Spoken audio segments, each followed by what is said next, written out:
নমস্কার বন্ধুরা, শ্রাবণ মাসের শেষ সোমবার পড়েছে আগামী 25শে শ্রাবণ 11ই আগস্ট। যারা শ্রাবণ মাসের প্রতিটি সোমবার উপবাস করেছেন এবং যারা 16 সোমবারের ব্রত রেখেছেন তারা অবশ্যই শ্রাবণের এই শেষ সোমবারের ব্রত পালন করবেন। শাস্ত্রমতে বলা আছে, কেউ যদি শ্রাবণের প্রথম, দ্বিতীয়, তৃতীয় সোমবার ব্রত না করে তবুও শেষ সোমবারের ব্রত করলে সেই সকল সোমবারের ব্রতের পূর্ণ ফল লাভ করবে। বন্ধুরা, তাই শ্রাবণের এই শেষ সোমবারের ব্রত বিশেষ মাহাত্ম্য রাখে। তবে ব্রত করলে এই শেষ সোমবারে শিবলিঙ্গে এই একটি জিনিস অর্পণ করতে কখনোই ভুলবেন না। এই একটি জিনিস অর্পণ করলে আপনার মনোবাসনা পূর্ণ হবে এবং শ্রাবণ মাসের সকল সোমবারের ব্রতফল আপনি নিশ্চয়ই পাবেন। বন্ধুরা, আজকের ভিডিওতে এই পর্বটি আলোচনা করব। ভিডিওটি সম্পূর্ণ মনোযোগ সহকারে দেখার অনুরোধ রইল। যেসব নতুন দর্শকেরা আমার চ্যানেলে আসছেন তারা অবশ্যই সাবস্ক্রাইব বাটনটি অন করে পাশে থাকবেন, একটি কমেন্ট করবেন এবং একটি শেয়ার করে দেবেন। বন্ধুরা, শিব পুরাণের রুদ্র সংহিতায় ভগবান শিবের উদ্দেশ্যে শ্রাবণের চতুর্থ সোমবারে অর্থাৎ শেষ সোমবারে ভগবান শিবকে বিভিন্ন রকমের অন্ন ও শস্য দিয়ে পুজো করার পদ্ধতি রয়েছে। শাস্ত্রে বলা হয়েছে, শ্রাবণের শেষ সোমবার অর্থাৎ চতুর্থ সোমবারে শিবলিঙ্গে অক্ষত চাল দিয়ে পুজো দিলে সেই ব্যক্তির মনোবাসনা এবং লক্ষ্মী লাভ হয়। যদি আতপ চাল পান তাহলে তো খুবই ভালো, আর যদি আতপ চাল সংগ্রহ করতে না পারেন তাহলে যে কোনো চাল দিয়েই, তবে চালগুলো যেন অক্ষত থাকে, সেই চাল দিয়ে শিবলিঙ্গে অর্পণ করুন। যদি ভগবান শিবকে বস্ত্র দিয়ে তার উপর চাল অর্পণ করেন তাহলে খুবই ভালো ফল দেয়। এবং চালের সাথে যদি কিছু কালো তিল ভগবান শিবকে অর্পণ করতে পারেন তাহলে সকল রকম পাপ ধুয়ে যায়। চাল, তিল এবং তার সাথে জব মিশিয়ে ভগবান শিবকে অর্পণ করেন তাহলে সেই ব্যক্তির জীবনে স্বর্গীয় সুখ বৃদ্ধি পায়। গম মিশিয়ে শিবলিঙ্গে অর্পণ করলে সন্তান সুখ হয় এবং মুগ মিশিয়ে যদি শিবলিঙ্গে অর্পণ করেন তবে সেই ব্যক্তির কখনো সুখ সমৃদ্ধি কমতি হয় না। বন্ধুরা, শিবের চতুর্থ সোমবারে যদি পঞ্চশস্য এবং অখণ্ড চাল অর্পণ করেন শিবলিঙ্গে, সেই ব্যক্তির কখনো সংসারে অন্ন অভাব হবে না। তাই শ্রাবণের শেষ সোমবারে অবশ্যই শিবলিঙ্গে গুনে গুনে অক্ষত 5টি চাল নিবেদন করবেন এবং গরিব দুস্থ ব্যক্তিদের অবশ্যই মুখে অন্ন তুলে দেবেন। শাস্ত্রমতে এই 5টি অখণ্ড চাল যদি শিবলিঙ্গে আপনি দৈনিক বাবাকে অর্পণ করতে পারেন তাহলে আপনার সংসারে লক্ষ্মী অচলা হয়ে বাধা রইবে। চলুন বন্ধুরা, এবার আলোচনা করব শ্রাবণের চতুর্থ সোমবারে ভগবান শিবের কিভাবে পুজো অর্চনা করবেন। বন্ধুরা, আপনারা হয়তো নিশ্চয়ই জানেন ভগবান শিবের আরেক নাম আশুতোষ, অর্থাৎ ভোলে বাবা খুব অল্পতেই সন্তুষ্ট হন। ভগবান শিবের আশীর্বাদ পেতে গেলে কোনো আড়ম্বর করে পুজো দেখালে হবে না। যেটা সবচেয়ে প্রয়োজন সেটা হলো মনের ভক্তি, বিশ্বাস আর শ্রদ্ধা। এই 3টি বিষয় না থাকলে বাবার পুজো করে কোনো লাভ নেই।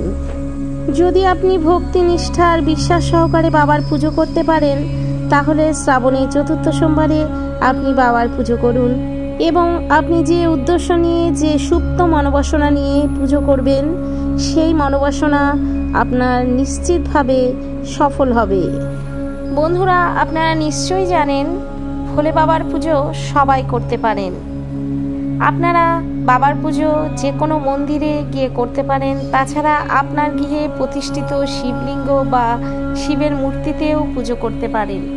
তবে গৃহে শিব পুজো করতে গেলে অবশ্যই প্রাণ প্রতিষ্ঠা করা একটি শিবলিঙ্গ থাকতে হবে। খুব সামান্য উপকরণ দিয়েই বাবা ভোলেনাথের পুজো করা যায় এবং এই উপকরণগুলোর মধ্যে বাবার খুব পছন্দের হলো বিল্লপত্র এবং ফুল। বাবার পছন্দের ফুলগুলোর মধ্যে ধুতরা ফুল, কলকে ফুল, আকন্দ ফুল এবং নীল অপরাজিতা অর্থাৎ নীলকণ্ঠ ফুল। এই 5 প্রকার ফুলের মধ্যে আপনি যদি সবগুলো সংগ্রহ করতে না পারেন তো যে কোনো একরকম ফুল দিয়ে পুজো করলেই পুজোর ফল লাভ পাওয়া যায়। তবে কোনো কারণবশত উক্ত 5টি ফুল যদি আপনি সংগ্রহ করতে না পারেন তাহলে লাল ফুল ব্যতীত যে কোনো ধরনের ফুল দিয়ে বাবার পুজো করতে পারেন। বাবার পুজো বা অভিষেক করার জন্য পঞ্চামৃত খুবই গুরুত্বপূর্ণ, অর্থাৎ দুধ, দই, ঘি, মধু এবং গুড় বা চিনি, এই 5টি দ্রব্যকে একত্রে মিশিয়ে পঞ্চদ্রব্য তৈরি করা হয় এবং পঞ্চদ্রব্য বাবার মাথায় অভিষেক করানো হয়। অবশ্যই গঙ্গা জল দিয়ে বাবার অভিষেক করাবেন। যদি গঙ্গা জল না থাকে তাহলে যে কোনো প্রকার বিশুদ্ধ জল দিয়ে বাবার মাথায় অভিষেক করালেও হবে। বিশুদ্ধ জল বলতে যদি গঙ্গা জল না পান তাহলে ডাবের জল, নারকেলের জল বা যে কোনো রকম বিশুদ্ধ জল আপনি বাবার মাথায় অর্পণ করতে পারেন। এই কয়েকটি দ্রব্য ছাড়াও পূজায় যে দ্রব্যগুলো লাগে তার মধ্যে সাদা চন্দন, কয়েকটি আতপ চাল, যে কোনো এক প্রকার গোটা ফল, পুজোর নৈবেদ্য, এই নৈবেদ্যর ক্ষেত্রে আপনি বাতাসাও দিতে পারেন এবং সর্বশেষ ধূপ, দীপ এবং একটা কাঁচা টাকা দিয়ে বাবার মাথায় অভিষেক করাবেন। বন্ধুরা, আরেকটি বিশেষ গুরুত্বপূর্ণ বিষয়ে আলোচনা করব, সেটা হলো আপনি যে উদ্দেশ্য নিয়ে পুজো করছেন কিংবা যে মনোবাসনা নিয়ে পুজো করছেন সেটি স্পষ্ট ও পরিষ্কার থাকা প্রয়োজন। কারণ আপনার যে উদ্দেশ্যে ভগবানকে অর্পণ করছেন সেই উদ্দেশ্য যদি স্পষ্ট না হয় তাহলে আপনার মনোবাসনা পূর্ণ হতে বাধাপ্রাপ্ত হবে। তাই মনের ইচ্ছা বা উদ্দেশ্যটিকে প্রথমে স্পষ্ট করুন। বন্ধুরা, সোমবার দিন বাবার উপবাস আপনারা একদম নির্জলাও করতে পারেন কিংবা সাবু, দুধ, ফলমূল খেয়েও বাবার উপবাস রাখতে পারেন। তবে উপবাসের আগের দিন অর্থাৎ রবিবারে অবশ্যই সংযম পালন করবেন, নিরামিষ খাবার খাবেন এবং স্বল্প আহার গ্রহণ করবেন। সোমবারে সকালে যদি জল ঢালেন তাহলে রবিবার রাতে যে খাবারটি খাবেন সেটা খুব সামান্য পরিমাণে আহার গ্রহণ করবেন এবং আপনি যখন উপবাস ভাঙবেন সেই উপবাস যা দিয়ে ভাঙবেন সেটা যেন খুব স্বল্প এবং সাত্বিক আহার হয়। বন্ধুরা, যদি সম্ভব হয় শ্রাবণ মাসের পুরো শ্রাবণ মাসটায় সাত্বিক আহার অর্থাৎ নিরামিষ খাবার গ্রহণ করুন। পুজোর দিন কোনোভাবেই কোনো নেশাজাতীয় দ্রব্য গ্রহণ করবেন না। অনেকে উপবাস থেকেও মুখে পান চিবায়, সুপারি খায়, এগুলো কিন্তু কোনো মতেই খাবেন না। অবশ্যই সোমবারে যখন ব্রত করবেন ব্রহ্ম মুহূর্তে ঘুম থেকে উঠবেন এবং বিছানায় বসেই মনে মনে সংকল্প নেবেন ভগবান শিবের উদ্দেশ্যে যে ভগবান আমাকে সারাদিন ধৈর্য সহ্য সৃষ্টি করো যাতে আমি তোমার উপবাস এবং নাম সংকীর্তন করতে পারি। অতঃপর সকাল সকাল স্নান সেরে শুদ্ধ বস্ত্রে কিছুক্ষণ বাবার নাম স্মরণ করে ধ্যানস্থ হন।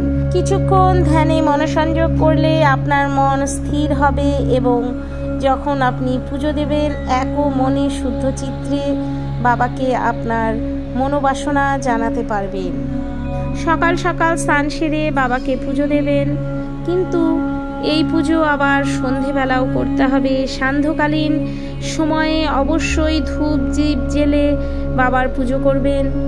প্রথমেই মহাদেবের সামনে বসে মনে মনে সংকল্প করবেন যে আজকের পুজো যে উদ্দেশ্যে করছেন সেই উদ্দেশ্য যেন সফল হয়। তারপর সামান্য গঙ্গা জল হাতে নিয়ে সেই গঙ্গা জল গৃহের চারপাশে ছিটিয়ে দেবেন। আর যদি মন্দিরে আপনি পুজো দিন তাহলে নিজের মাথা এবং গায়ে ছিটিয়ে শুদ্ধ করে নেবেন এবং সকল দেবদেবীর উদ্দেশ্যে প্রণাম করুন। নিজের ইষ্টমন্ত্র মনে মনে জপ করুন। তারপর শুরু করুন ভগবান শিবের পূজা। দীপ ও ধূপকাঠি জ্বালানোর পর ভগবান শিবকে চন্দন দিয়ে লেপন করুন।